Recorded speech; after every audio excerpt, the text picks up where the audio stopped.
Da rede intersetorial, que é um momento onde a gente conseguiu encerrar, né, a escuta sobre os processos formativos, passamos a uma reflexão mais ampla, né, porque a formação continuada dos trabalhadores da rede intersetorial é fundamental para qualificar a atenção psicossocial à população em situação de rua. Então, eu convido a compor esta mesa Júlia Lima, integrante do Fórum de São Paulo, da população em situação de rua, articuladora da sociedade civil, dedicada à defesa dos direitos da população em situação de rua.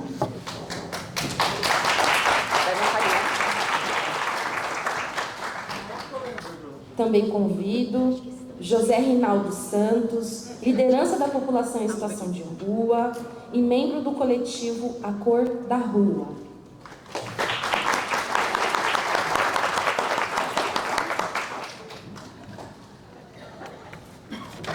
Convido Anderson Miranda, integrante do Comitê de Acompanhamento e Monitoramento da Política Nacional da População em Situação de Rua, CIAMP Rua Nacional.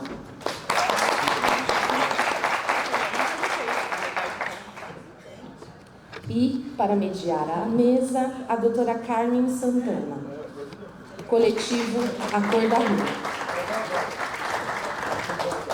Então, pessoal, ficarei aqui disponível enquanto ocorre a segunda mesa. Quem quiser fazer perguntas, já me dá o primeiro nome, que aí a gente já vai organizando. Finalizando, a gente retoma na abertura de perguntas ou considerações, tá bom? Então, eu passo a palavra agora para a doutora Carmen. Bom, gente, não vou demorar muito aqui nessa introdução. A ideia é que os nossos convidados, a nossa convidada, que eles reflitam um pouco sobre a importância da formação, também a partir do que eles escutaram.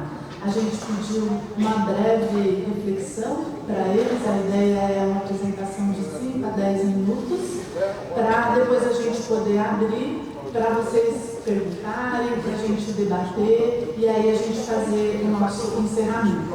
Então eu passo a palavra para o Rinaldo.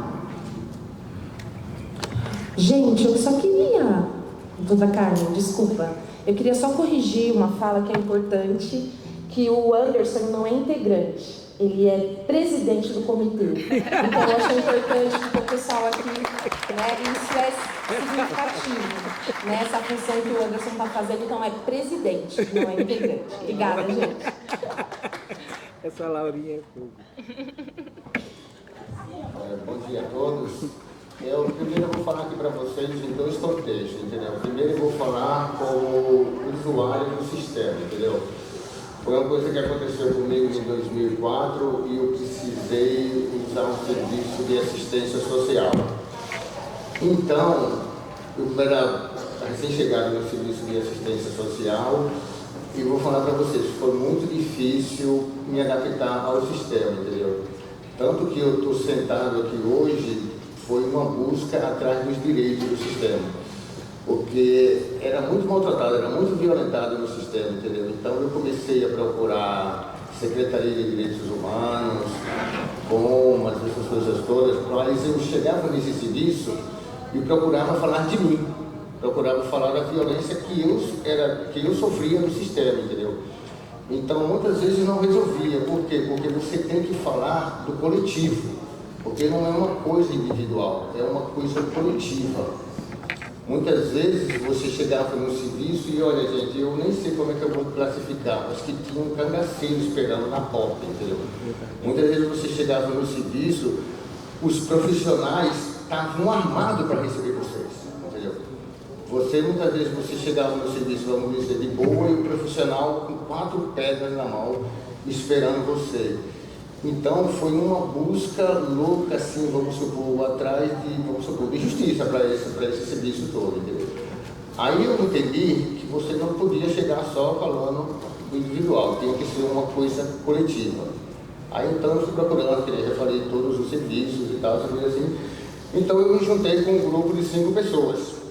Então, quando eu me juntei com um grupo de 5 pessoas, ficou muito mais fácil a articulação para essa coisa toda da assistência social. E essa coisa da formação dos profissionais, elas são muito importantes, gente, são muito importantes mesmo.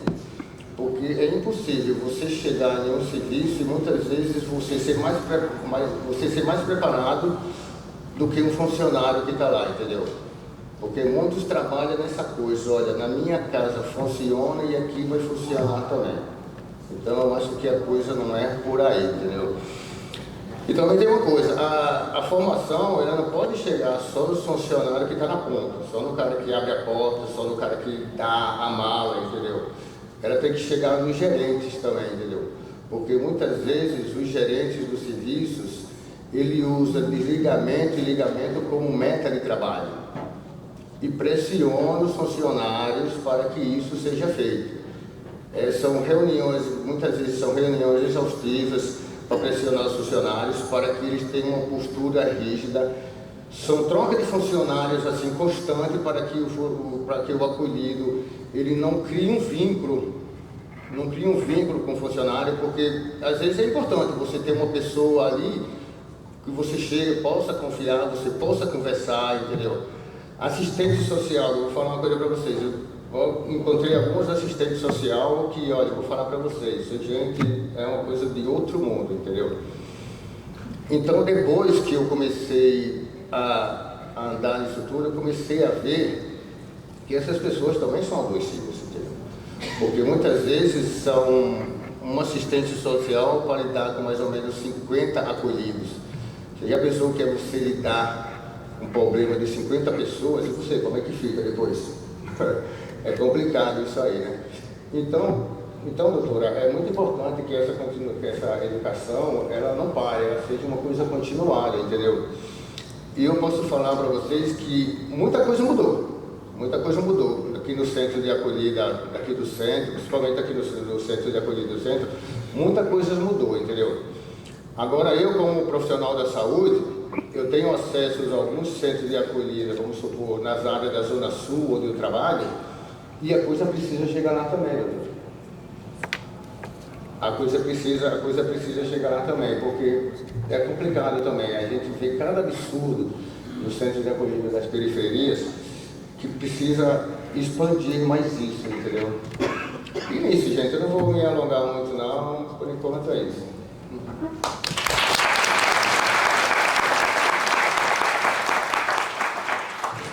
Muito obrigada, Reinaldo. Falou muito bem, coisas muito importantes. Obrigada. Júlia? Deixa eu marcar aqui.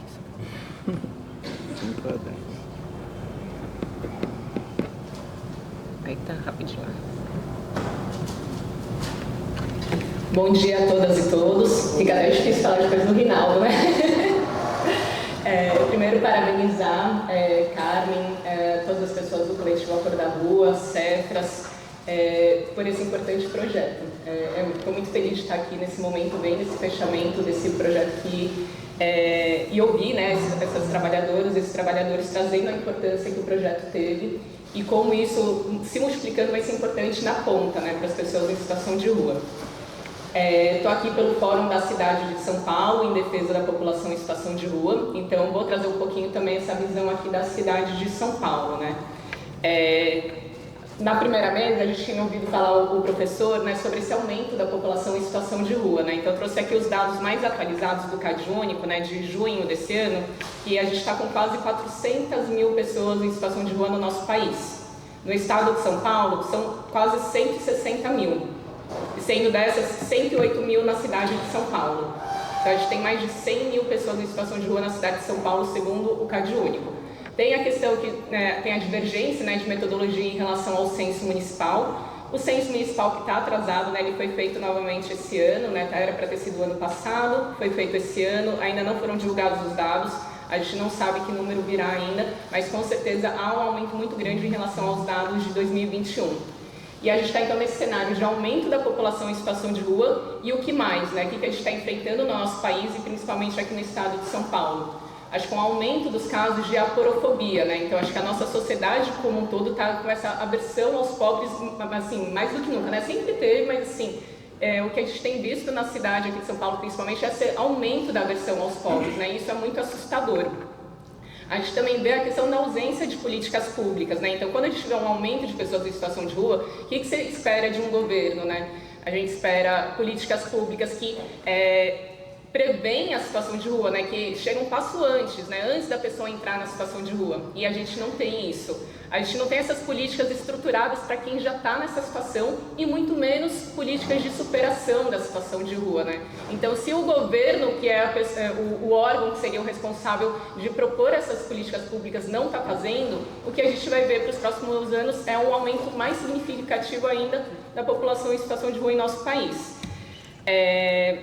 Acho que daí o Anderson depois vai também comentar a importância do IBGE, que vai ter um censo nacional para trazer. Por que a gente fala tanto dos números, né? Por que é importante? A gente precisa conhecer as pessoas que estão em situação de rua para conseguir propor políticas públicas efetivas. E aí, nesse cenário, né, de prevenção para quem já se encontra na situação e de superação. E um ponto que eu queria trazer é da ADPF, né? Não sei se aqui todo mundo acompanhou a ADPF 976, né? Que foi uma decisão do Supremo Tribunal Federal em 2023. É aí que a gente percebe a gravidade que a gente se encontra, quando até o Supremo Tribunal Federal, ele traz esse reconhecimento do estado inconstitucional de coisas, né? Na questão da política para a população em situação de rua. Então, desde 2023, tem uma decisão do STF que determina diversas ações emergenciais para tentar modificar o que temos hoje em dia. Então, foi definido para o governo federal, para o governo estadual e para o governo municipal. Acho que o Anderson depois pode trazer uma visão um pouco em relação ao governo federal, vou me ater um pouco mais à questão do município, né? A gente teve essa decisão em 2023, e de lá para cá, o que aconteceu? Melhorou? Infelizmente não, né? Piorou. A Prefeitura de São Paulo, o que a gente vê? Além dessas ausências de política pública, de prevenção, superação e tudo mais, a gente vê fechamento de serviços, né? Então, do ano passado para cá, houve um aumento do fechamento de serviços. Então, núcleos de convivência, teve fechamento da Casa Franciscana no centro, o núcleo de convivência Santo Amaro, tentativa de outros fechamentos de serviço que conseguiram ser barrados por conta da Defensoria Pública, que entrou com uma ação civil pública. A gente tem até o judiciário ao nosso lado, que daí a juíza deu a decisão para a ação da Defensoria e proibiu. Então, atualmente, a Prefeitura está proibida de fechar serviços. Mas a Prefeitura está se contentando a isso? Não. O que a gente está vendo? A Prefeitura está sufocando os serviços, agora está jogando a responsabilidade para as organizações fecharem os serviços, né? Então, essa semana a gente teve o fechamento do CTA Liberdade. Foi a Prefeitura que fechou? O que eles estão falando oficialmente que não. Quem quis fechar foi a organização. Quando a gente vai conversar com a organização, fala que condições a Prefeitura deu para a gente manter o serviço. A Prefeitura não dá condições dignas de manter o serviço, então os trabalhadores estão adoecidos sim. E a gente vê essa questão da violência em fechamento de serviços, vê a violência contra a população em situação de rua nas ações de zeladoria urbana, no momento que você obriga as pessoas a circularem, né? As pessoas não estão podendo mais se concentrar, então não só na Cracolândia, a gente vê isso em todas as regiões, um grupinho de pessoas em situação de rua não podem mais se juntar, são obrigadas a circular. Então essas violências assim, estão cada vez maiores aqui na cidade de São Paulo. E aí, então, a resposta da Prefeitura é fechamento de serviços e não expansão. Por exemplo, Centro Pop, atualmente a gente tem 6 centros Pop na cidade de São Paulo. Lembrando, a gente está com mais de 100 mil pessoas em situação de rua. Esses 6 centros Pop são os mesmos de 10 anos atrás. Não aumentou nenhum centro Pop na cidade de São Paulo, enquanto o aumento da população em situação de rua foi absurdo. Então, como que os trabalhadores conseguem ofertar serviços dignos para a população em situação de rua? Como uma pessoa que está lá do SES, do consultório na rua, vai conversar com a pessoa em situação de rua e não tem o que oferecer de serviço de qualidade, oferecer portas de saída? Não existe isso. Então, um trabalhador que já muitas vezes não é valorizado porque não tem um bom salário, porque não tem formações continuadas, também fica preso por não ter alternativas a oferecer para quem está em situação de rua. Então, você cria um vínculo, mas você não consegue oferecer melhorias para aquela pessoa, fica muito complicado. Então, o trabalho de quem está na ponta ficou bem prejudicado ao longo desses últimos anos.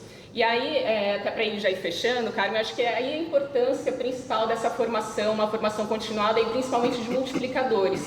no momento que a gente está, é um momento de resistência, mas ainda a gente não pode perder isso. Então precisa sim capacitar as pessoas, precisa sim multiplicar, os multiplicadores precisam continuar multiplicando para a gente conseguir fazer essa resistência que é tão importante, para a gente tentar garantir políticas dignas e tentar sair dessa situação que a gente se encontra.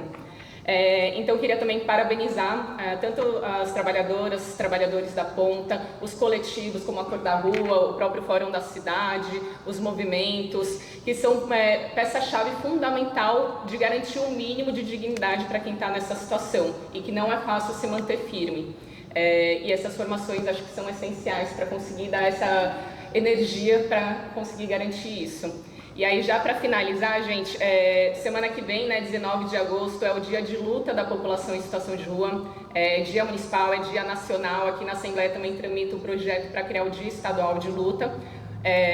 E faço um convite a todas e todos para nos juntarem ao ato que a gente vai fazer no próprio dia 19, iniciando na Prefeitura de São Paulo, indo para a Praça da Sé, para lutar por políticas públicas e mais dignidade para a população em situação de rua. Finalizo, Carmen, com o lema, o pessoal da organização definiu um lema para o dia 19 de agosto de 2026. E aí vou pedir, pessoal, eu vou falar e se vocês toparem, repetir junto comigo.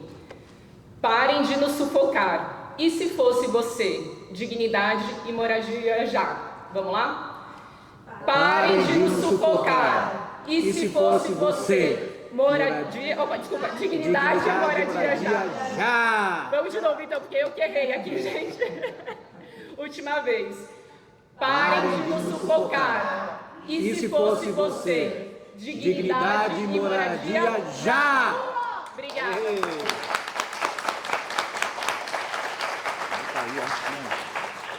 Passo a palavra para o Anderson. Obrigada, Júlia.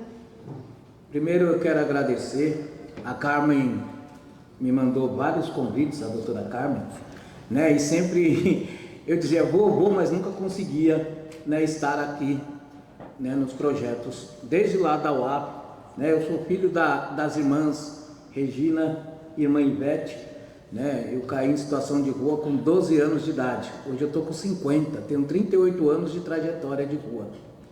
Queria dizer da importância de estar aqui. Quando a Laura fala para me nominar presidente, porque muitas vezes a gente é esquecido, não aqui, mas em outros lugares, aqui não, né? Eu não fiz nenhuma nominata, por isso que a Carlinha não falou, mas em outros lugares. Hoje eu sou a primeira pessoa com cargo de confiança no governo federal, no Ministério dos Direitos Humanos e Cidadania, e cuidando da pauta da população de rua. Estou presidente do CIAMP Rua Nacional e coordenador geral do CIAMP Rua Nacional. Então é importante quando a gente vê um companheiro vir falar de uma história que quem cuidava da gente era carcereiros, que muitas vezes de dia trabalhava no sistema prisional e de noite ia para lá, para os albergues, para os serviços armados, né? E isso que ele está falando não é mentira, é real. Eu vivi desde o antigo CETREM, tanto o CETREM na antiga rodoviária aqui, quanto o CETREM novo no Brás. A gente via a situação. O CETREM era do lado da Fundação Casa, né, da FEBEM, e a gente era tratado ou igual ou pior aos meninos e meninas que viviam lá. Um dia eu ia sair com uma coberta que eu ganhei na rua e guardei a coberta. Um pseudo educador falou: você está roubando essa coberta daqui de dentro? Eu falei: não, senhor, eu ganhei na rua, trouxe para cá e estou levando embora de novo. Então a gente é chamado dentro dos serviços de bandido, de vagabundo, de ladrão. Então, Carmen, né, isso para nós aqui é importante, cuidar de quem cuida da gente. Isso aqui não é formação, é cuidar dos nossos cuidadores, dos educadores, dos assistentes sociais, dos psicólogos, dos gerentes, dos diretores, da gestão, porque muitas vezes os nossos trabalhadores estão doentes porque a gestão municipal, estadual e federal obriga esses trabalhadores e trabalhadoras a desligar essas pessoas, a botar de volta para a rua. Eu brinco muitas vezes que eu matei uma assistente social, mas eu não matei, a prefeitura matou ela. Um dia eu com minha família, não sei se tem alguém aqui do lar de Nazaré no Brás, eu vivi 3 anos nesse abrigo de família, e um dia eu do lado, a prefeitura ligou para ela e falou: você tem que desligar o Anderson e a família do Anderson. A mulher caiu no chão e morreu do coração. porque ela não aguentou de tanta pressão, de ter que desligar uma família, um pai, uma mãe e 2 crianças de um serviço. Desligar, tirar dali, e não tinha outro encaminhamento. E dali começou a nossa luta, e que nós precisamos de saúde, de educação, de cultura, de esporte, de, como está no lema e no tema, moradia. Moradia. Essa população não pode ficar pulando, expor um tema com o companheiro da rua, o Zeca lembra muito bem disso, quando a gente ia para o fórum da cidade, nós, lá no comecinho, lá na São Marcos, falava, a gente é que nem macaco. Não é pejorativo isso, porque a gente fica pulando de galho em galho, de serviço em serviço.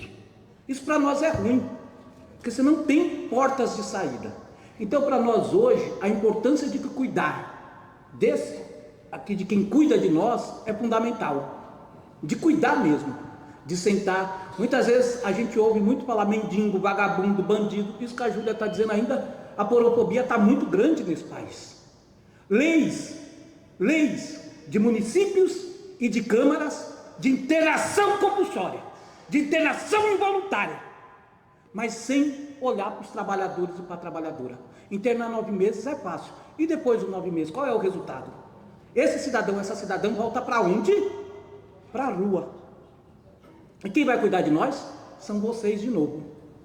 E se não tiver isso que ele falou, esse cuidado, nós vamos ficar nas mesmices. Então hoje eu estou aqui com compromisso de levar essa pauta para o Ciampirrua, e eu vou pedir autorização, doutora Carmen. Em novembro o Ciampirrua vai estar aqui, eu já pedi para minha querida Rosângela. O Ciampirrua vai ser sediado no Chá do Padre, nós vamos fazer um abraço ao Chá do Padre, a reunião do Ciampirrua, desculpa, eu estou um pouquinho nervoso, calma, a reunião do Ciampirrua Regional Sudeste será aqui em São Paulo. Nós estaremos com Rio de Janeiro, São Paulo, Espírito Santo e Minas Gerais. Todos os comitês estaduais e municipais estarão aqui. E nós vamos fazer no Chá do Padre. E aí eu convido o Cor da Rua a apresentar esse material ao Ciampirrua Nacional, estaduais e municipais, para a gente ter um compromisso com o Ministério da Educação, Ministério da Saúde, Ministério dos Direitos Humanos, apoiar esse projeto. Apoiar financeiramente. Porque isso não é um projeto de partido, isso é um projeto de governo. Como a Júlia disse, a DPF vem aí, cumpra-se e cumpra-se. E para nós é essa a importância. Então eu estou aqui, a convite da Carmen, do Chá do Padre, para dizer desse nosso compromisso. Temos que parar de ficar nos quadrados, discutindo só assistência, só educação. Não, população de rua é intersetorial. Ela é tudo, assistência, saúde, educação, trabalho, cultura, esporte, moradia, geração de renda, porque não adianta falar você vai ou você vem. Então para nós é essa a importância. Então eu estou aqui com esse compromisso. Quando a Carmen me mandou um convite já várias vezes, né, e eu vou e não conseguia. A agenda Brasília é muito doida, mas essa semana pingou com o Dia dos Pais. Eu tenho 2 filhas, como eu coloquei, então fiquei aqui essa semana e me comprometi a estar. Então fico até sexta-feira e me comprometo a levar todo esse material e a gente se comprometer. Eu sei que a gente tem aí o AGPOP SUS, o AGPOP Rua, várias ações, mas não pode ficar lá naquele mundinho. Tem que vir para esse mundão daqui, ouvir quem trabalha de fato, quem está com a rua e a rua.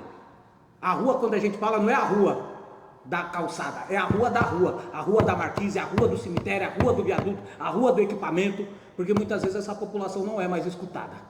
Ela é violada pelos seus direitos, ela é violentada, e principalmente os trabalhadores. Eu queria dizer 2 coisas, que eu pedi para passar um vídeo, como a Júlia falou. Presidente, eu vou falar, peço desculpa, eu sei que a gente está no DPES, mas eu preciso falar. O presidente Lula sancionou em 2025 o Dia Nacional de Luta da População de Rua. Nós temos uma lei nacional. O presidente sancionou em 2009 o decreto 7.053. Faça-se a política nacional. Eu, como coordenador geral, determinei, exigi do governo federal, e nós vamos fazer. Em dezembro, 8, 9, nós vamos mandar o convite para o Cor da Rua, para todo mundo estar lá também. 8, 9 e 10 de dezembro, nós vamos ter um encontro nacional de políticas públicas para a população de rua em Brasília. Vamos levar mais de 1.000 gestores municipais, estaduais, entidades e a população em situação de rua. A discussão tem que acontecer. 8, 9 e 10 nós estaremos retomando aqueles encontros, os encontros nacionais de política. Eu me comprometo aqui a vocês estarem lá. Laura é minha conselheira no Sempre Rua, e eu sei que ela vai me apoiar nesse sentido, mas eu já vou encaminhar. Nós queremos vocês lá, porque é os trabalhadores e as trabalhadoras, é os usuários, é as pessoas, porque não discute política pública só com um grupo, ela é intersetorial. Então 8, 9 e 10 eu faço esse convite a vocês. Outra questão, São Paulo não vai, porque São Paulo vai entrar no ano que vem, mas a gente, como a Júlia colocou, o IBGE já começou a fazer um piloto já do censo. Está garantido o censo de 2028. Está garantido. Nós estamos brigando no Congresso para que os recursos continuem. Então agora vai ser Belo Horizonte, Estado Sudeste, Goiás, Centro-Oeste, Manaus, Salvador e Florianópolis. Nós estaremos lá, já fazendo um piloto com o IBGE, já pegando, fazendo já. Para 2027, mais 15 cidades, e 2028 aplicar pelo IBGE, conseguimos sensibilizar todo o IBGE para fazer o Censo Nacional de População em Situação de Rua. Então vamos ter censo. Não é o censo decenal de moradia, é o censo. A cada 10 anos o IBGE se comprometeu conosco a fazer o censo de população em situação de rua, como ele faz o censo decenal da moradia. Então para nós é fundamental, importante, isso que a Júlia falou, nós conseguimos com o IBGE, Márcio Póstumo comprometeu e já colocou recursos para esse ano, ano que vem, e nós estamos já para 2028, já colocando também na PLOA e no orçamento esse censo. Então, gente, eu sei que eu fiz uma fala, mas é importante valorizar isso aqui, é importante valorizar vocês, é importante a gente sair daqui e dialogar. Não podemos tratar a população de rua como internação. Se ela precisar, ela procura um médico, ela procura alguém, mas não fazer como gestores municipais, câmaras municipais. É inconstitucional. Prefeitos e vereadores fazendo leizinhas de expulsar a população em situação de rua da cidade. Quem faz lei é o federativo. Lei de droga é do federal. E do federal vem para os estados e para o município. Não temos mais que aceitar isso. É cuidar de quem precisa de cuidado e é cuidar dos cuidadores. Eu queria encerrar com um vídeo e agradecer a vocês por me ouvirem. Obrigada. Muito obrigada por ter nessa conversa. E antes de passar para o vídeo, só reforçando essa fala do Anderson, gente, internação é um procedimento clínico, como é uma cirurgia, como é uma prescrição, precisa ser singularizado. Internação não pode ser política pública. A gente não pode receitar cirurgia para todo mundo. A gente não pode falar todo mundo vai ter que ser internado e vai ter que durar 15 dias, 2 meses, 9 meses. Não pode. Isso, a internação não é política pública. Então, só para dar esse reforço, passar o vídeo e aí a gente já abre para a conversa e a gente tem uma outra etapa que vai ser do lançamento do livro também. Pode passar. Dia Nacional e Latino-Americano de Luta da População de Rua.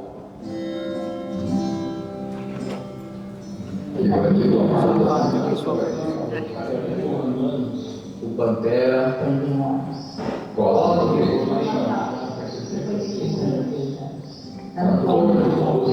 Santos, 71 anos, Antônio Carlos, 43 anos.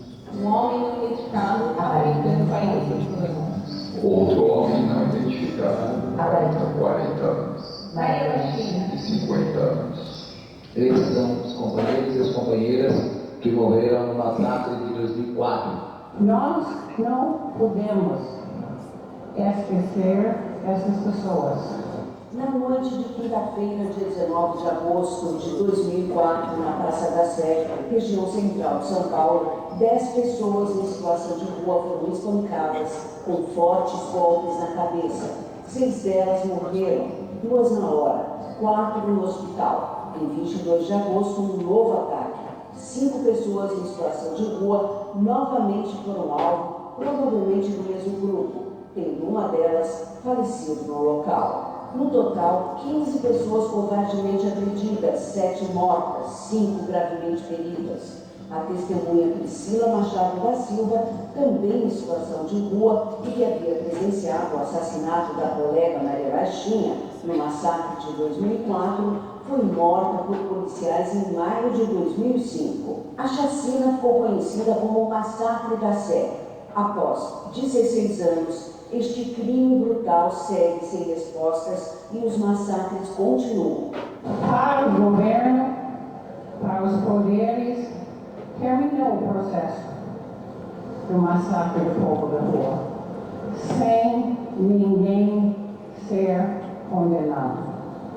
No país inteiro, onde nós temos pessoas em situação de rua, vítimas de massacres pelas ordens públicas, não há solução nestes crimes.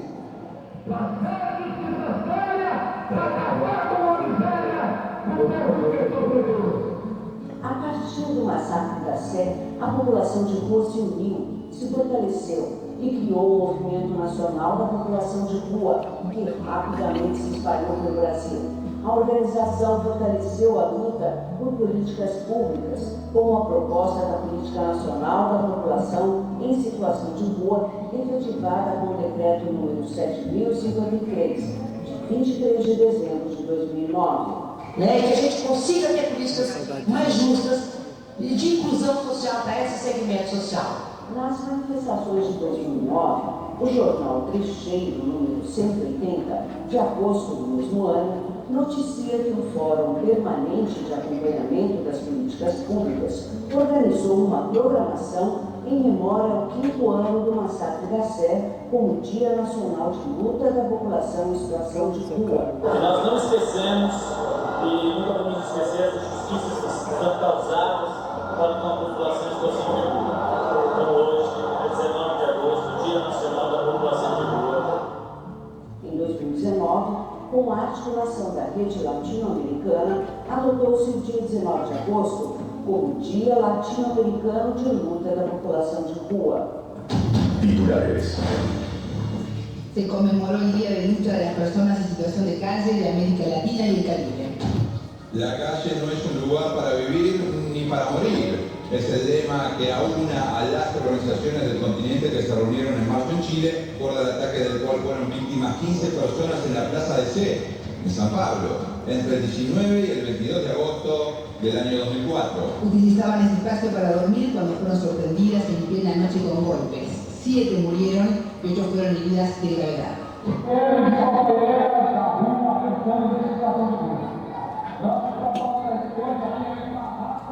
Agora, em 2020, ano de pandemia da Covid-19, as pessoas em situação de rua não têm causa para se proteger da transmissão da doença e do frio. Os abrigos continuam com os velhos problemas, como superlotação e presença de insetos. Pessoas estão sendo assassinadas de diversas formas, queimadas, envenenadas, tendo seus direitos violados por toda parte. Após 16 anos do Massacre da Sé, o massacre da população em situação de rua continua e as impunidades também. A realidade vivida por essa população é a da crueldade, da miséria, da fome, da invisibilidade. Uma população não considerada humana e muito menos cidadã, sendo apenas notada por políticas de higienização urbana. O Lapa continua todo dia tirando as coisas do povo da rua. Todo dia! O MNPR, com apoio do Fórum da Cidade de Acompanhamento das Políticas Públicas de São Paulo, se junta às articulações nacionais e latino-americanas para dizer que, entre a vida e a morte, a luta é mais forte. Um abraço a todos os guerreiros.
obrigada, Anderson, por ter compartilhado esse vídeo com a gente e lembrado pessoas muito importantes para a nossa luta, né?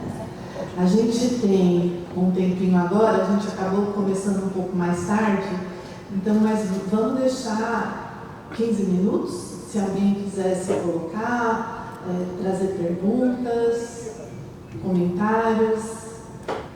A Carla está com... Esse microfone sem fio. Oi. Tem 5 pessoas.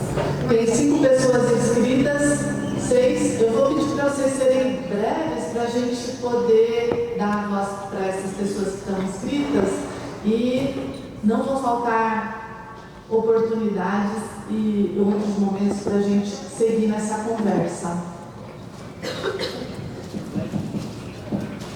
O Zé que é o primeiro.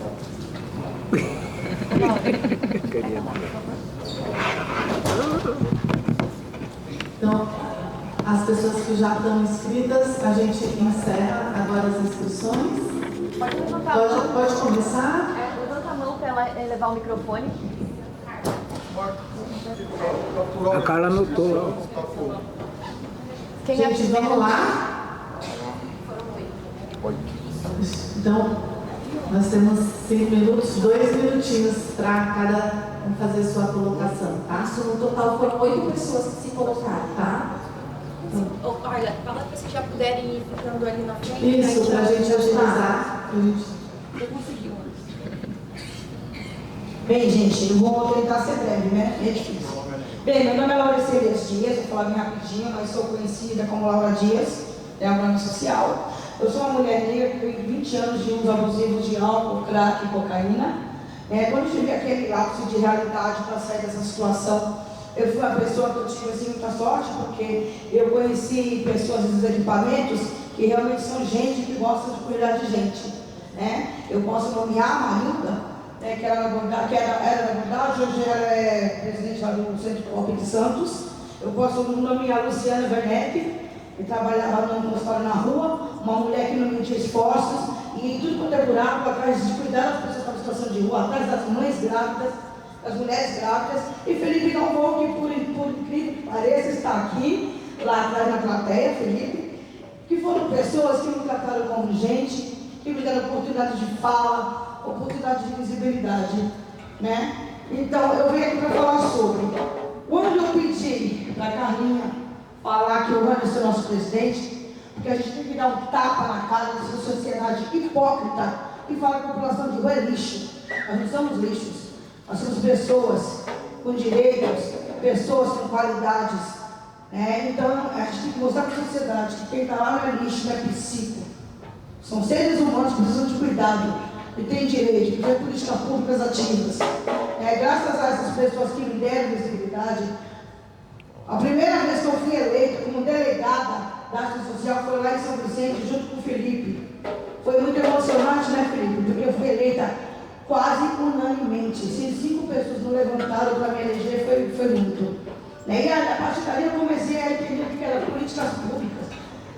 Quando eu conheci o movimento, quando eu conheci a redução de danos. Então, só tem 1 minuto? Mas eu falo cacete. Mas tudo bem.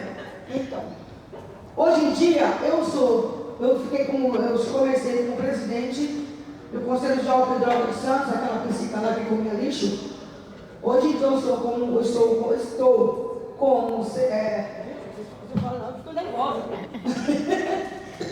conselheira estadual, aqui na Assistência Social, em São Paulo. Estou como conselheira estadual na Ouvidoria da Defensoria Pública e tenho uma cadeira em Brasília, eu estou no 2º mandato dos três conselhos, como conselheira no CIAP Rua Nacional. Só para dizer que quando tem pessoas nos equipamentos que nos tratam como gente, que nos acolhem e nos fortalecem, a nossa vida se transforma. Então eu subi aqui para agradecer esse projeto, agradecer o que vocês estão fazendo, porque a partir do momento que vocês cuidam, vocês transformam vidas. E nós precisamos ser olhados nos olhos, tratados como seres humanos que somos. Então esse projeto tem que continuar e tem que ser multiplicado em todo o Brasil, para que as pessoas possam ser atendidas com dignidade, com respeito. E outra, eu gosto muito da frase, quem cuida do cuidador? E essa educação permanente, esse cuidado ao cuidador tem que ser necessária. E essa educação permanente tem que ser necessária. Porque as pessoas que estão lá, elas não entenderam que elas foram contratadas para lidar com vidas e não foi com papéis. A pessoa está na rua, ela não tem água, ela não tem banheiro, ela está exposta ao sol, à chuva, né, ao calor extremo. Então essas pessoas estão com a sua saúde física e mental fragilizadas. Então, se eu vou trabalhar no equipamento, eu tenho que entender que essa pessoa vai chegar com muitos problemas. Eu sei que aqui ninguém é super-homem, mas tem que ser um ser humano preparado para que, se uma pessoa vir gritar com você saber, poderá se entender que, poxa, será que ele foi no banheiro hoje? Será que ele conseguiu dormir? Será que ele comeu alguma coisa? Quem chutou ele hoje? Foi a guarda municipal? Ou foi simplesmente algum munícipe? Quem cuspiu na cara dele? Porque por tudo isso eu já passei.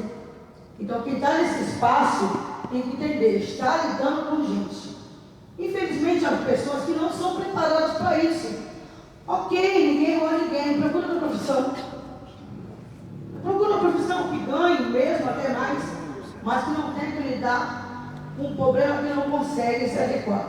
Então, por isso, é muito importante essa educação de vocês. Obrigada, esse projeto, tá? Obrigada. Tem rápido. Obrigada. A Georgia vai mostrar aqui o papelzinho do tempo, porque é para todo mundo ter a chance de poder falar, e depois a gente vai sortear 2 livros também, para ter tempo da gente fazer o encerramento. Próxima pessoa? Só vou avisar que a Laura, agora é a próxima Laura, são 2 Lauras. Laura. Depois é o Zeca, depois é o Leonardo, Patrícia, Gledson, Gessifran e por último eu. Tá bom. Oi, gente, bom dia. Eu sou Laura também, sou assistente social de formação, fiz o curso, né, que a Carmen apresentou também. E atualmente eu estou como assistente social trabalhadora do SUS. Eu trabalho na unidade de atendimento à saúde do idoso, que é justamente um serviço especializado, né, que faz esse atendimento à população idosa frágil. E eu estou no território de Lago Pinheiros, que tem uma das maiores expectativas de vida aí, segundo as pesquisas. E aí eu tenho percebido que a população em situação de rua envelhecida não chega no serviço especializado, né, pensando no atendimento do SUS. Então eu tenho pensado muito sobre o envelhecimento nas ruas, assim, né, a partir do meu trabalho e também da minha experiência profissional. Tenho tentado trazer essa reflexão para a minha própria equipe a partir do curso, né, de algumas atividades, enfim. E tenho também pensado muito em trazer essa reflexão para a academia, assim, né, no projeto de mestrado, enfim, algo que estou conjecturando, e fazendo muitas pesquisas e não tenho conseguido encontrar muito essas reflexões sobre o envelhecimento no SUS, né. Então eu queria ouvir um pouco de vocês sobre isso, assim, quais são as percepções de vocês. Acho que esse dado que a Júlia trouxe é muito importante pelo CadÚnico, talvez a gente consiga fazer esse recorte, né, de idade, para entender qual é a quantidade da população idosa nas ruas e pensar nesse atendimento especializado, porque o único critério para chegar no meu serviço, por exemplo, é ter essa fragilidade de acordo com o ALAMP e, enfim, os instrumentais que a gente tem.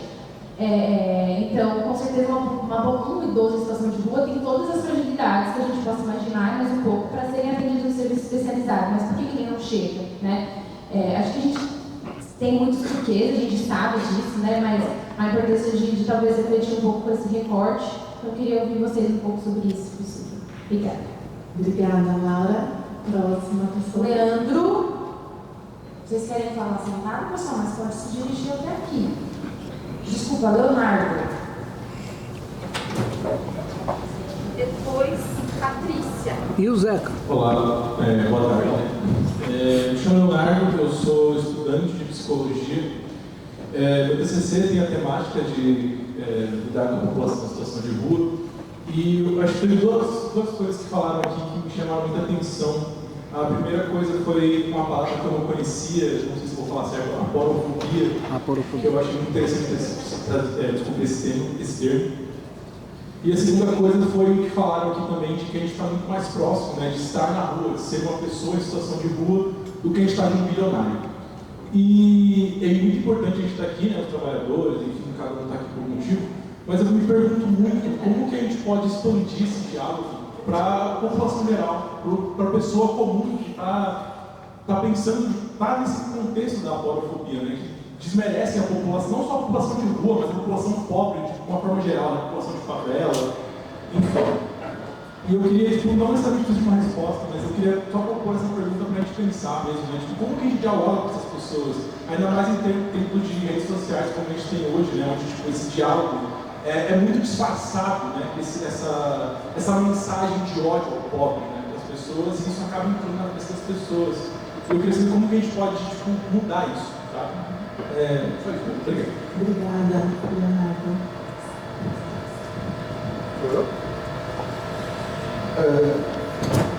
Estou aqui, vou falar. Bom dia a todos e todas. Assim, acho que 2 minutos é um tempo muito escasso. Eu tenho uma dificuldade, quem me conhece aqui, eu sou prolixo mesmo, sabe? E ninguém é perfeito, né? Aí, nesse sentido, me ocorreu um monte de coisa assim, que eu fiquei, assim, 15 anos de situação de rua e me afetou bastante a perspectiva de como a gente passou por um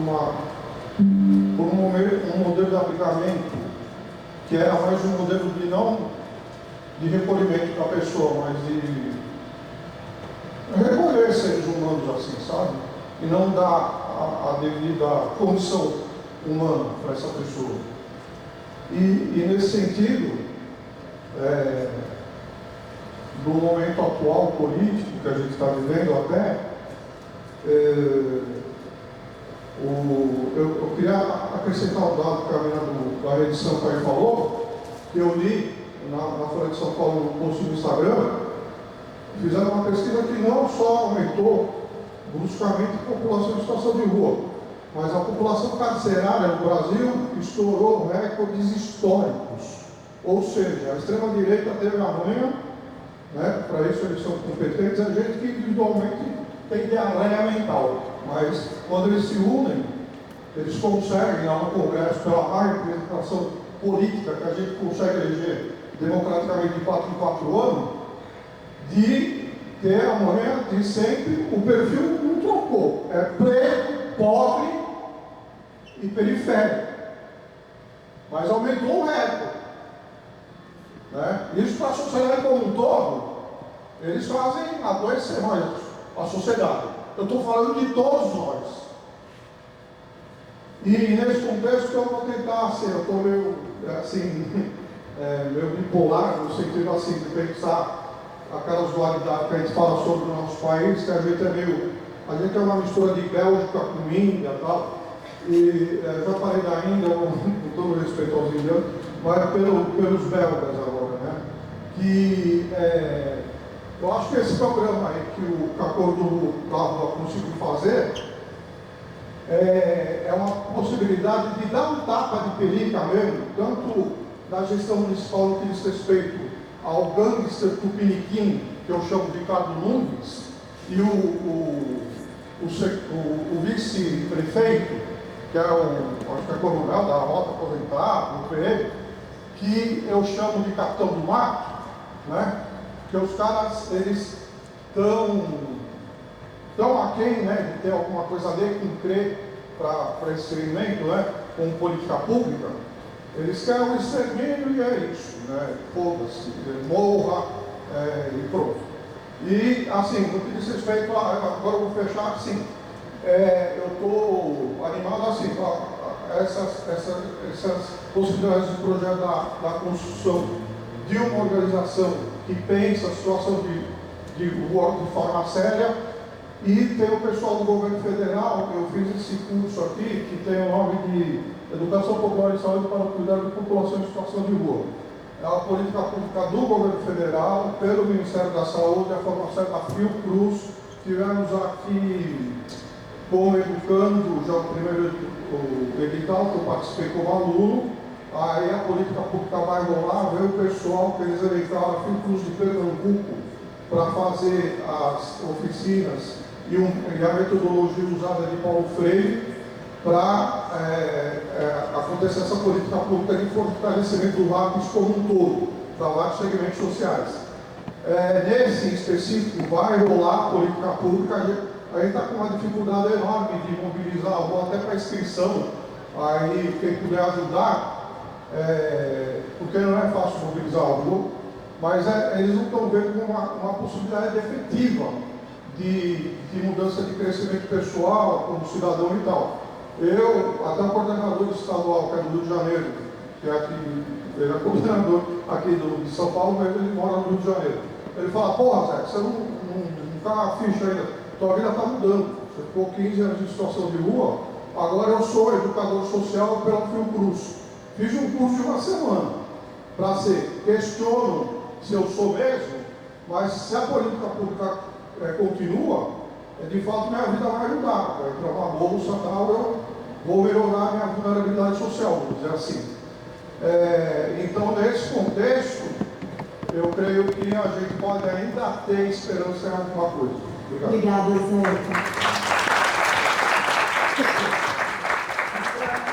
As pessoas vão tentar ficar no tempo para todos poderem falar. Obrigada. Boa tarde. Eu sou Patrícia, eu sou do município de Mineira, sou assistente social e estou atuando como coordenador do CAPS AD. E a minha é uma orientação, na verdade. Nós estamos tentando, diante do enfrentamento das políticas que querem acolher todas as pessoas em situação de rua numa comunidade terapêutica, nós do CAPS AD estamos tentando formar um coletivo. E gostaríamos de iniciar o coletivo e de saber por onde e como a gente começa o coletivo. Obrigada. Só isso, né?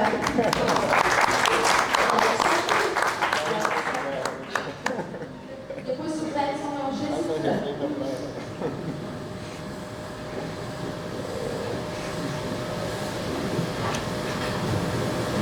Boa tarde a todos, meu nome é Edson, sou assistente social do SAVO, que faz parte do programa Jaguaré Caminhos, lá no bairro de Vila Nova Jaguaré. Para mim, essa formação está sendo muito importante, né? Eu notei aqui algumas questões. Eu acho que, primeiramente, a gente tem que honrar a Constituição, né? Para valorizar essas pessoas, né? Principalmente quando a gente fala de população em situação de rua, também falamos de homens, mulheres, idosos, pessoas com deficiência, né? Crianças, mulheres e homens trans, né? Que precisam ser valorizados, porque há um misto aí de violências, né? Que acaba atingindo todos esses grupos. Eu acho que, antes mesmo de falar de políticas públicas, a gente tem que falar das formações dos profissionais, né? Que eu acho que é uma falha muito grande da gente ter uma formação, né? E chegar na hora de atuar, enfrentar esses desafios. Como que eu vou lidar com esse público? Né? O que ele quer? O que ele precisa? Como que eu vou resolver essa questão? Para onde eu caminho? Então, eu vi que, para mim, já com os atendimentos no dia a dia, tenho notado que a população está um pouco triste com os acompanhamentos, os encaminhamentos. Vai lá que dá certo, vai lá que resolve. Então, eu tenho visto que é uma população que já está ficando doente pelo próprio sistema da assistência. Porque ele entra, mas não sabe como sai. E também tem a situação que a gente tem que passar a priorizar quem está mais tempo em situação de rua, também quem acabou de passar para a situação de rua. Porque não tem como misturar todo mundo. E essas pessoas, principalmente que acabaram de entrar nesse cotidiano, elas merecem uma atenção também. Eu acho que tem muitos desafios para as formações, não é só o acolhimento, mas eu acho que é toda a equipe, né? Eu acho que também precisamos falar um pouco da substância, que é, como a senhora trouxe, né? É um dos dados mais fortes, que acaba prejudicando a saúde mental, né, dessas pessoas e fortalecendo mais ainda o tempo em situação de rua, né? Eu acho que precisa ter realmente dados do abuso de substância, o quanto que adoece essa pessoa, para que essas equipes estejam mais prontas para lidar para quem é usuário de crack, usuário do álcool, usuário da cocaína e dessas novas drogas que estão entrando. Né? Eu acredito também, para finalizar, que o burnout acaba vindo também numa má gestão, como que o serviço, durante anos, né, se encontra com falhas. Né? Imagine lá atrás essas falhas como que não foram piores. Eu acredito que esse acolhimento ele tem que ser integral, né? Um acolhimento que fortaleça, que identifique essas pessoas e encaminhe para os lugares certos. E que cada vez mais todos os projetos, todos os serviços, lembrando também que a questão das proteções, né, estejam mais fortalecidos em receber essas pessoas. É isso. Obrigada.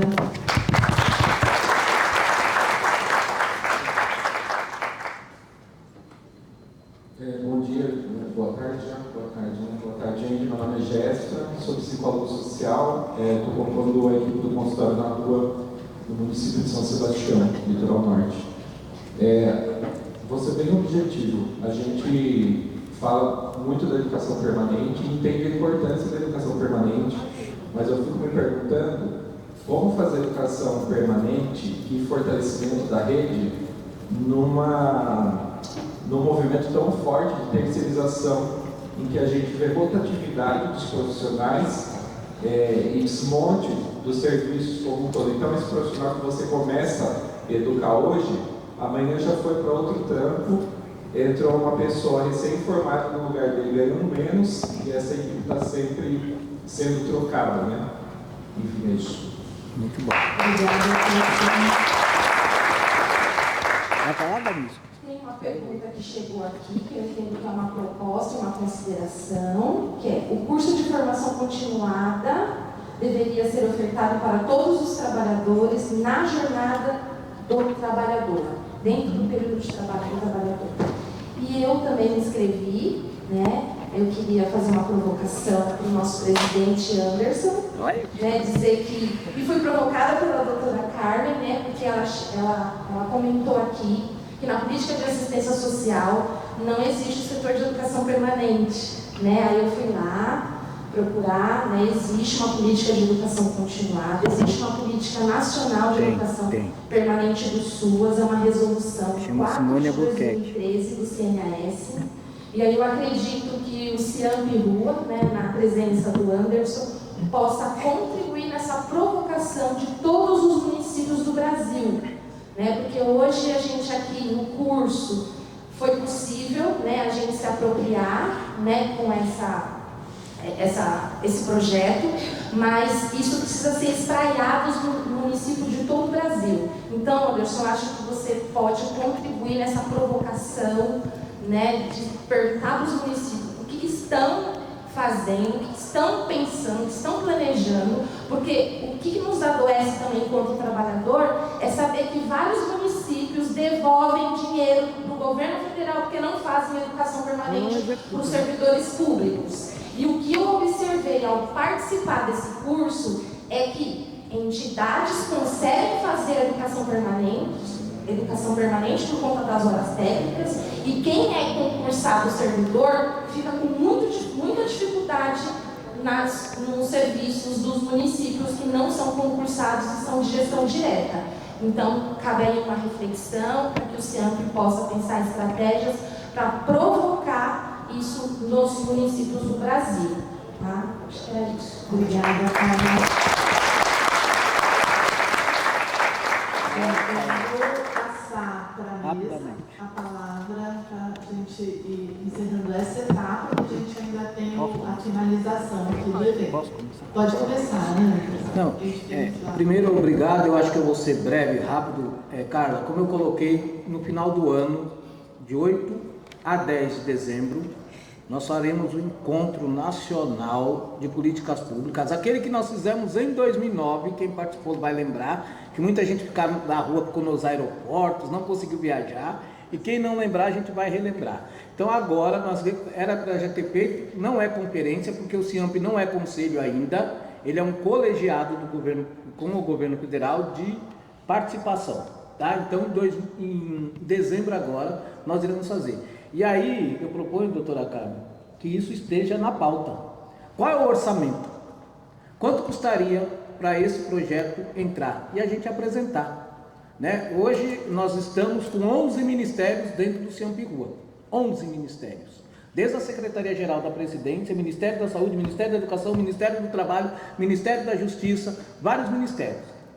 Vocês viram que a gente está implantando com o Ministério da Justiça o Cidadania Pop Rua CAIS, que é um programa de direitos humanos e para a população. Por que nós estamos começando com as organizações?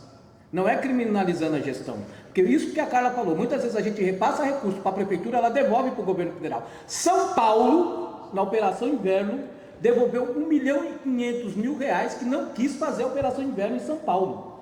Devolveu para nós, os direitos humanos, R$1,5 milhão. R$1,5 milhão. Duas cidades não quis executar. São Paulo e Vitória do Espírito Santo. E agora Porto Alegre acabou de devolver o dinheiro. Depois de 4 anos, Porto Alegre não quis executar a Operação Inverno. Então, para nós estamos fazendo com as organizações o Cidadania Pop Rua, porque a gente sabe do compromisso. Nós estamos implantando 47 cidadanias Pop Rua no Brasil. Vamos implantar mais. Mas aqui em São Paulo não é competindo com o Centro Pop. Não fechem no Centro Pop gestores municipais.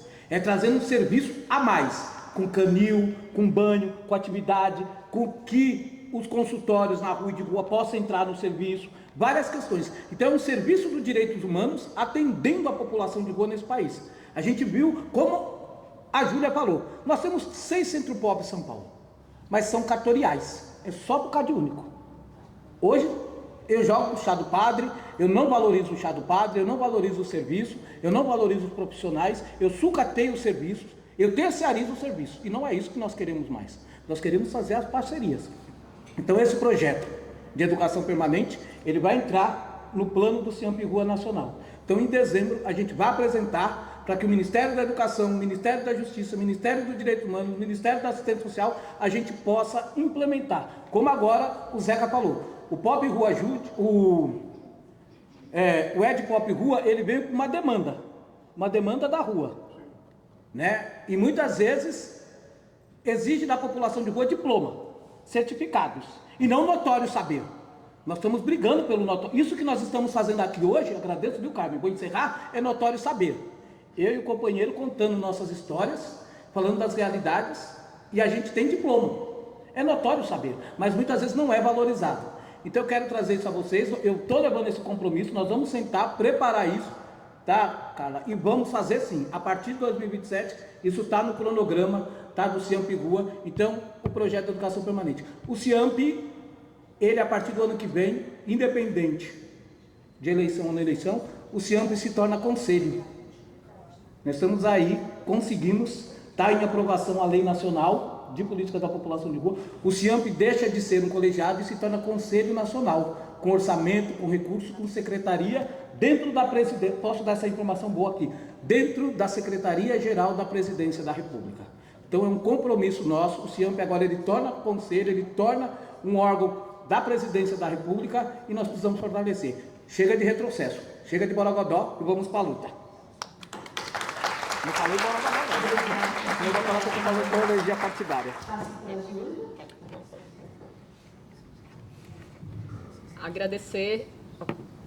Queria agradecer então todas as falas, as contribuições. Laura, ouvir a sua fala é sempre muito impactante, eu sou só fã.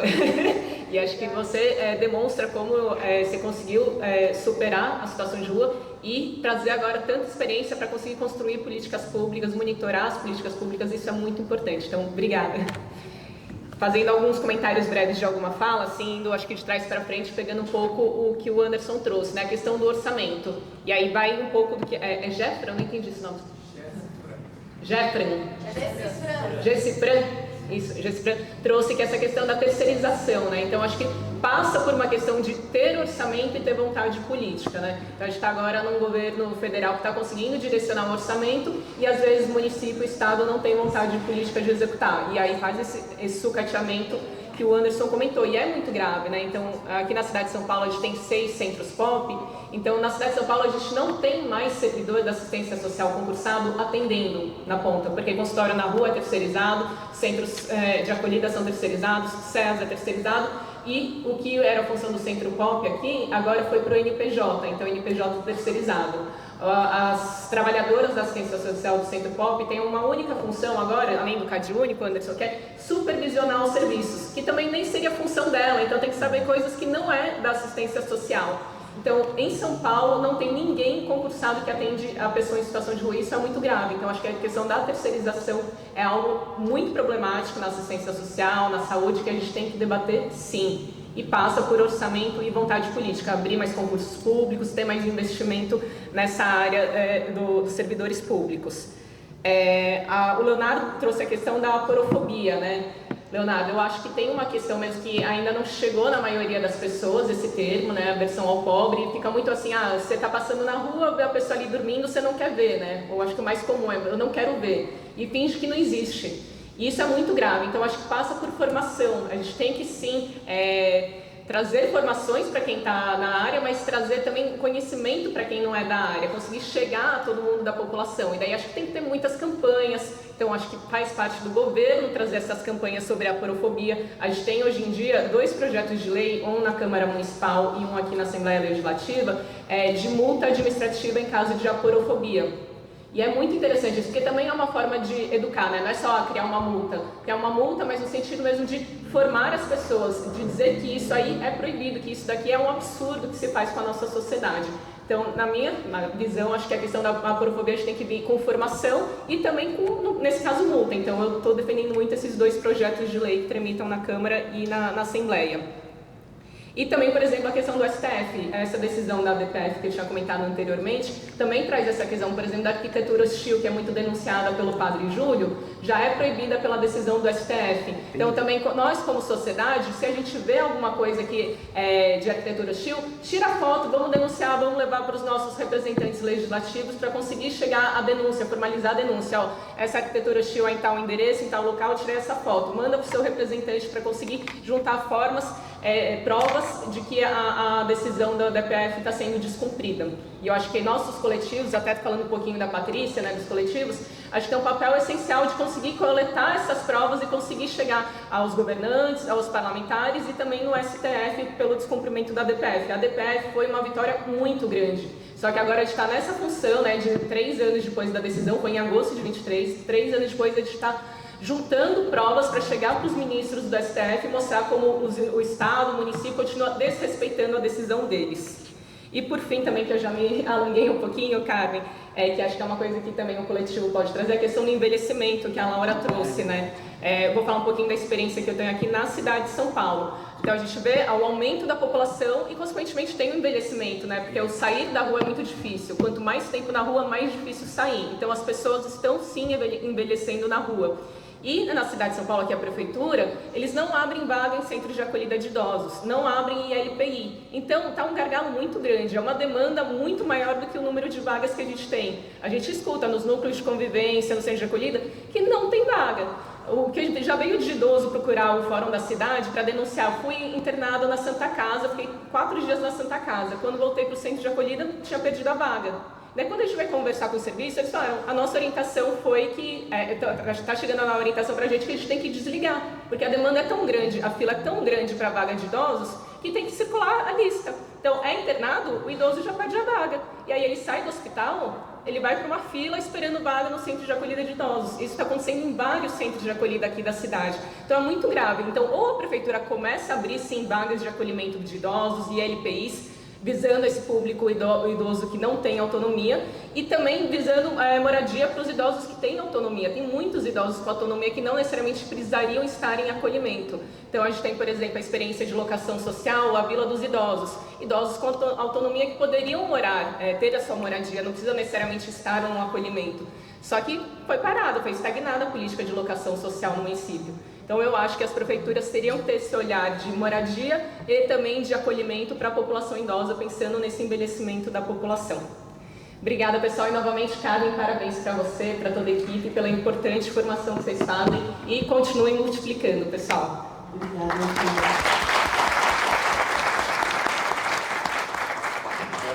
só falando essa coisa dos idosos do SUS, os idosos eles são altamente resistentes ao SUS, ao serviço de saúde.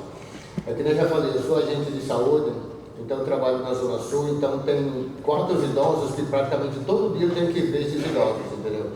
Então quando eles têm alguma demanda, eu falo para ele, a gente fala para ele, olha, vamos chamar o carro, vamos levar o sinal UBS, eles não querem. Então muitas vezes eu tenho que levar auxiliar de enfermagem, enfermeira para fazer curativo, tem que levar a médica lá. Por quê? Porque eles falam, eu vou para o UBS para fazer o quê? Ser humilhado? Então eles não vão, eles são altamente resistentes ao serviço de saúde, entendeu? E é isso. Obrigada, bom, para a gente encerrar essa etapa dessa mesa, comentando um pouco também o que a Laura trouxe do envelhecimento e isso que o Rinaldo trouxe, né? Não procurar o serviço não significa que não precisa do serviço, muito pelo contrário. O que o Rinaldo traz aqui é a experiência que a pessoa provavelmente já foi maltratada em muitos e muitos serviços e desacreditou. E isso é muito real. A gente tem trabalhado num centro de acolhida com mulheres idosas agora, a gente do nosso coletivo, e tem visto isso, a extrema vulnerabilidade dessas mulheres e homens também, mas a gente está com esse foco agora, e é uma população invisibilizada pela política pública. Então, em função disso, Laura, o nosso seminário, a gente faz um seminário por ano na Faculdade de Saúde Pública sobre direitos humanos e população em situação de rua. O tema vai ser do envelhecimento, porque é muito relevante e está sendo pouco explorado, acho que do ponto de vista acadêmico, inclusive, né? Sobre a questão de expandir o diálogo, que eu acho que tem muito a ver com a construção de coletivos, Patrícia, eu acho que a primeira coisa é a gente estar junto com a população em situação de rua. O Jamaica, que é uma pessoa que era do nosso coletivo e que faleceu há alguns anos, ele disse para mim um dia, quando a gente estava numa reunião do comitê, eu estava pensando, nossa, será que a gente, como coletivo, como academia, a gente tem que se candidatar e ter um cargo aí no comitê, porque é uma confusão de papéis, né, aqui no comitê municipal. E ele disse, Carmen, vocês têm que ir, porque a gente tem as ideias, vocês têm as palavras, e a gente junto ninguém segura. Então, isso que o Jamaica ensinou, eu acho que é o primeiro passo, assim, da gente poder estar junto com a rua, estar junto universidade, serviço, profissional, top rua, e eu acho que junto a gente é muito mais forte, porque sozinho a gente não avança. Então, acho que essa é a primeira coisa, assim, para a gente ampliar o debate, então, construir seminários junto com a rua, junto com os profissionais, um pouco isso que a gente está fazendo aqui, eu acho que é por aí que a gente vai se fortalecendo, nos fortalecendo, né? Então, obrigada, pessoal. Obrigado. Dentro desse momento também de agradecer, eu faço um agradecimento muito especial para o deputado Eduardo Suplicy, porque esse projeto só foi possível por uma emenda.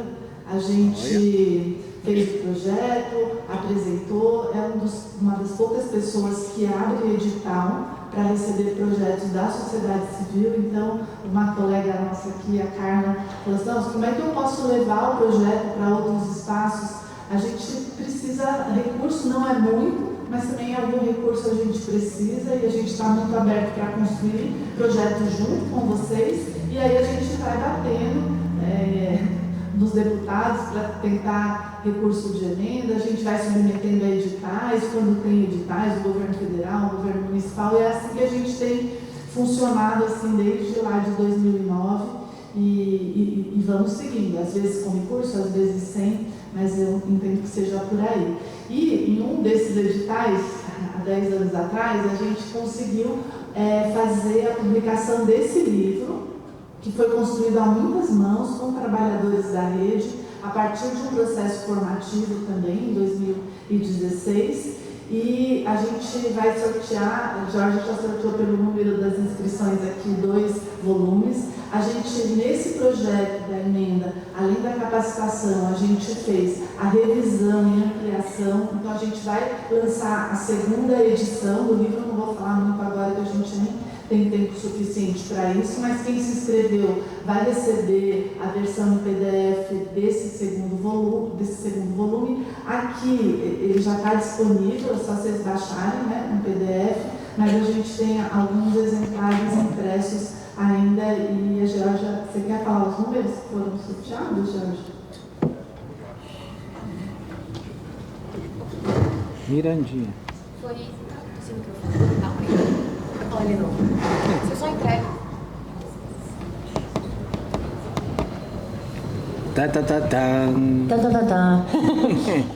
Foi sorteada a Natália Baceto Rufino, que está aqui presente, já saiu, assinou a lista. Perdeu o livro, mas assinou a lista, então estava. Já sorteio o outro número. E a Mauri Oliveira da Rocha. A Mauri não está também. Também assinou a lista.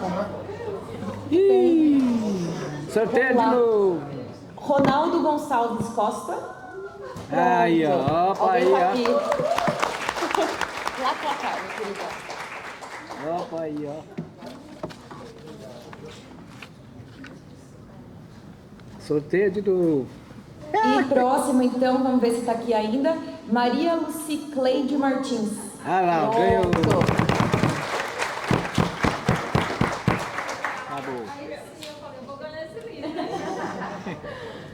Laura, fica pro ano que vem. Laureci. Acabou, bora. Nesse projeto, quando a gente produziu esse livro, a gente tinha um recurso para impressão. E a impressão... E a impressão, gente, eu entendo que seja muito importante para muitos profissionais. Nem sempre as pessoas têm acesso à internet toda hora para acessar a versão online. A gente conseguiu recurso para atualizar e montar a versão online que vocês vão receber, mas a gente segue buscando recursos para impressão. Então, também, se alguém quiser ou puder colaborar nesse sentido, a gente está buscando esses recursos. E, finalmente, assim, para a gente encerrar essa manhã, que entendo que foi muito proveitosa e emocionante para todos nós que participamos desse processo, a gente fez um vídeo em homenagem a um amigo muito querido que nos deixou recentemente e esteve com a gente desde o começo, muito junto nas nossas formações, que que foi o Beto. Acho que muita gente aqui conhece o Beto da Casa Florescer, né? E ele sempre participou com a gente dos seminários, diversos temas, diversas vezes a gente se divertiu muito junto, a gente aprendeu muito junto. Então, a gente fez uma pequena homenagem aqui pro Beto antes de terminar. Gente, eu tava com ele. Me leva a cantar, por isso essa força estranha, por isso é que eu canto, não posso parar, por isso essa voz tamanha. E aí, essa voz tamanha, ela briga por quê? Por política pública afirmativa. Política pública para quem, para quê? Qual o objetivo? E eis que acessa esse homem tão jovem a ganhar um passo, bastão da minha luta. Enquanto trabalhador social há mais de 26 anos, é muito importante ver jovens capacitados, qualificados e com uma visão política do negócio. Porque trabalhar com jeito...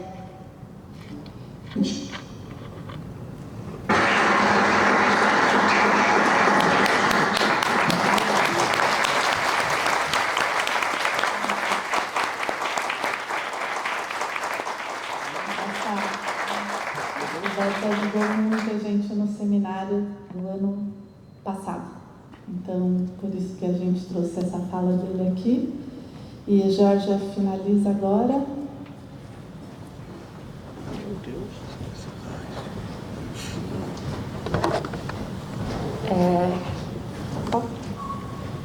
Tem aqui um pouquinho só para aproveitar o momento e aproveitar o espaço, já que a gente está ocupando lugares novos, né? Então a gente tem que aproveitar como coletivo também. Mostrar um pouquinho, essa foto foi do nosso último seminário, que foi em dezembro, que foi o de Direitos Humanos. Então esse é o nosso coletivo, não estava todo mundo presente, mas como vocês podem ver, a maioria mulheres, de muitas forças, muita potência. Aqui é uma foto nossa, é muito representativa, porque acho que a gente passa o ano todo sem verba, no voluntariado, dando o que a gente não tem às vezes, que é força, que é energia, e isso é muito potente quando a gente pode estar junto e se reunir como coletivo. Essa foto acho que representa muito pra gente como foi o nosso último seminário e também como está sendo esse agora pra gente. Eu quero aproveitar para pedir para vocês, quem puder, seguir a página então do nosso... A gente tem um canal no YouTube, onde vai estar disponibilizado então a gravação do seminário de hoje, e também para quem quiser, a gente já tem disponibilizado lá a gravação do seminário de dezembro. Então também tem as palestras, tá tudo lá também. Tem só uns apagões, porque foi bem quando a cidade de São Paulo apagou no dia do seminário. Então a sorte que a gente estava gravando com outra câmera, reserva, mas tá ali também o seminário no canal do YouTube. Então é A Cor da Rua, 6197. E a nossa página do Instagram, Coletivo A Cor da Rua. Também a gente tenta atualizar, tenta deixar disponível, né, quando a gente vai fazer novas formações, novos trabalhos. Aqui tem quem quiser aproveitar o celular, apontar a câmera, já entra direto para o Instagram do nosso coletivo. Então a gente agradece muito quem puder fortalecer, até principalmente para a gente ter alcance. A gente até ia tentar fazer ao vivo hoje, por exemplo, e a gente não tinha 1000 seguidores, então não podia fazer online. Então são burocracias até de rede social, mas que olha como faz a diferença para a gente poder estar divulgando um trabalho de forma pública, de forma online e acessível para todo mundo. Então a gente segue às vezes tantas coisas e a gente acaba não seguindo coisas que a gente gostaria talvez, né, de estar acompanhando também. Então quem puder estar seguindo, compartilhando o que a gente posta, a gente agradece. E por fim, juntos somos mais fortes. Essa foto é muito querida pra gente. O coletivo agradece a participação de todos vocês. A gente tem o link, tem o e-mail do projeto lá no final, mas quem quiser entrar em contato via rede social, outras formas de entrar em contato, pode mandar mensagem. Quiser fortalecer no coletivo, inclusive, a gente tem as reuniões, também pode estar mandando mensagem, se quiser participar, a gente tem uma presencial e uma online, então também pode estar contribuindo de outras formas dentro do nosso coletivo. É isso que eu queria passar do coletivo.